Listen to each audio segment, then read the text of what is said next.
কেমন আছেন আপনারা? আশা করি সবাই ভালো আছেন। আমিও ভালো আছি আলহামদুলিল্লাহ। তো আজকে দুপুরে রান্না কি হয়েছে সেগুলো আপনাদের সাথে শেয়ার করব। এখানে রান্না করছি সাদা ভাত রান্না হয়েছে। এখানে সাদা ভাত। এখানে রান্না করছি বড় সাইজের কই মাছ ভুনা। যে বড় সাইজের কই মাছ এগুলো ভুনা করছি। তারপর হচ্ছে এখানে আপনার মাছের মাথা দিয়ে মুড়ি ঘন্ট রান্না করছি। মুড়ি ঘন্ট মাথাটা ভেঙে রান্না করছি আর কি।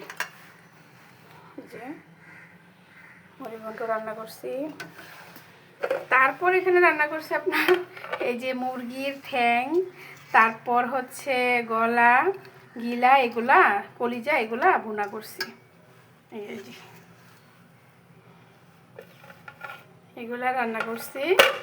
আর এখানে রান্না করছি আপনার এই যে পুঁই শাক ভাজা করছি। তো আজকে দুপুরের জন্য এগুলো রান্না হয়েছে। হ্যাঁ, তো সবাই ভালো থাকবেন, সুস্থ থাকবেন। আল্লাহ হাফেজ।